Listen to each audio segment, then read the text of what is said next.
50টা টাকা দিয়াস তুই জাগা। এই নেন স্যার। আমি এরকম চান্দা টান্দা দিয়া দোকানদারি করতে পারবো না। তোর সাহস তো কম না, তুই একটা পুলিশ অফিসারের মুখে মুখে কথা কস। বন্ধু বুঝছত রে, এই আগের মতো আর ব্যবসা করে শান্তি পাই না। এই বৃষ্টি বাদল কি অবস্থা আকাশের, বুঝি না কিছু। কিরে এই সপ্তাহ টাকাটা যে দিতে কইছিলাম দিছস? স্যার চান্দা তো রেগুলারই দেই স্যার, এখন বৃষ্টি বাদল স্যার, কালকের দিনটা খালি দিতে পারি নাই স্যার, তাই আজকে দিয়ে দিই মনে স্যার, সমস্যা নাই স্যার। ওই জিনিস তো আমি দেখবো না, চান্দা প্রতিদিনেরটা প্রতিদিন ক্লিয়ার করবি। আলা বৃষ্টি হোক আর রোদ হোক ওইটাতে খামার লাভ নাই, আমার লোক আইব লগে লগে টাকাটা দিয়ে দিবি।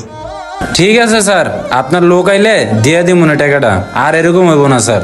আচ্ছা বুঝছি, দিয়া দিস। একটা তার লয়ে যেতে আসছি, ধরো রাস্তার টাকা পয়সা ঠিক মতো পাই না, ভালো লাগে না। ধর কিরে ঠিক মতো কালেকশন উঠাইতে পারস না, তোর দিয়ে মানে চলবো না। আমি যার কাছে যাই চান্দার লেগা সবাই আমারে দেখলেই চান্দা দিয়া দেয়, তাহলে তুই কি করস? তার রাখছি কেন লেগা? তুই কি বেয়া বেয়া ছিরস? স্যার ঝড় তুফানের দিন তো, এই কারণে আমার দোকানদারগুলি ঘুরাইতাছে।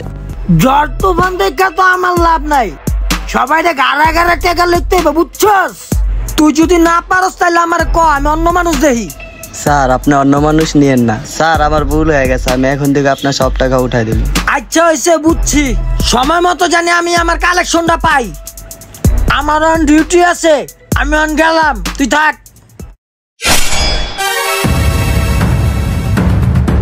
কিরে পিচ্ছি, তুই যে অটো গাড়ি লে উঠছস, গাড়ি শিখে উঠছস?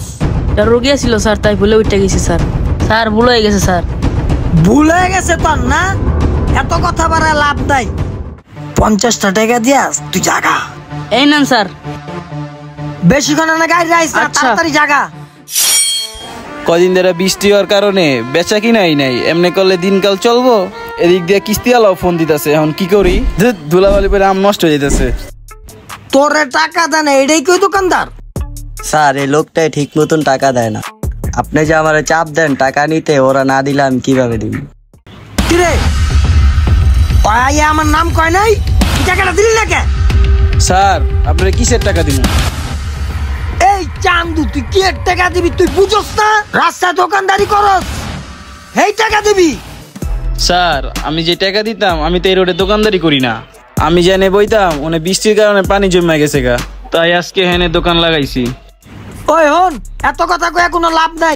এই রোডে যারাই দোকানদারি করে আমারে কালেকশন দিয়া তারপর এনে দোকান বহায়। তুই বইছস, তোর আমার টাকা দিয়া দোকানদারি করন লাগবো, আর নাইলে হেনতে দিলে আবার।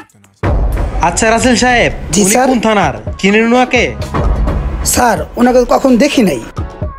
আমাদের এই এরিয়াতে এভাবে শাউট করতেছে, এই এরিয়ার থানার লোক তো এরকম না। দেখেন স্যার, আমি হালাল ব্যবসা করি, আমি হালাল টাকা খাই, আমি এরকম চান্দা টান্দা দিয়া দোকানদারি করতে পারবো না। তোর সাহস তো কম না, তুই একটা পুলিশ অফিসারের মুখে মুখে কথা কস। তুই তোর দোকান লে এখনই বাক, আনাল তোর গাড়ি গুলো হুদ্দা ডাম্পিং এ উঠাই দিমু। এক্সকিউজ মি স্যার, আপনি ডাম্পিংটা পরে করেন, আগে আমার কথা শুনেন। কি রে তুই কেডা? তুই আমার ইউনিফর্মে হাত দিলি কে? তোর তো আজকে খবর আছে। রিল্যাক্স স্যার রিল্যাক্স, আপনি তো এত উত্তেজিত হওয়ার কিছু নাই। উনি দুটো কথা বলবো, কথাটা শোনেন একটু।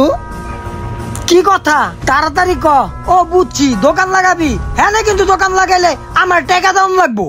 না স্যার, আমরা এখানে দোকানপাট লাগাবো না, আমরা জাস্ট কিছু প্রশ্ন করব। প্রশ্ন হচ্ছে যে আপনি কোন থানার? কি রে, এই মাল দুইটার তো চিনলাম না। আমার জিগা কোন থানা? কোন থানা কইতে হইব তোরে? আপনি তো কথা কথা উত্তেজিত হয়ে যেতেছেন গা, আপনি তো বললেই হয় আপনি কোন থানার। হ্যাঁ উনি তো ঠিকই বলছে, আর অবশ্যই আমাদেরকে বলতে হবে আপনি কোন থানার, কারণ আমার জানা মতে এই এরিয়াতে আজকে কোনো অফিসারের ডিউটি নাই। আপনার জানা মতো মানি আজকে থানায় ডিউটি নেই এই জায়গায়। তাছাড়া আপনি কে? উনি কে মানি? আমরা দুজনে এই থানার এসআই। শুনলেন তো আমাদের পরিচয়টা, এখন আপনার পরিচয়টা দেন। আপনি কোন অফিসার আর কোন থানা থেকে আসছেন?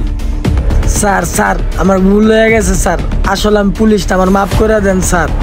স্যার আমার ভুল হয়ে গেছে, আমি জীবন আর এরকম করবো না স্যার। ও তুমি তাহলে ভুয়া পুলিশ? তোমাদের মতো কিছু লোকজনের জন্য পুলিশদেরকে অপমান হতে হয়। রাসেল সাহেব ওনাকে ধরেন, চল, এদেরকে থানায় থানায় নিয়ে চল, যাই। স্যার থানায় নিয়ে যান স্যার, ভুল হয়ে গেছে স্যার, মাফ করে দেন স্যার। আমাদের ভিডিওটি সেই সমস্ত ব্যক্তিদের জন্য যারা দেশের আইন শৃঙ্খলা বাহিনীর ছদ্মবেশে দেশের সাধারণ জনগণের সাথে প্রতারণা করে। আমাদের ভিডিওটি কেমন লাগলো অবশ্যই লাইক, কমেন্ট, শেয়ারের মাধ্যমে জানাবেন। ধন্যবাদ সবাইকে।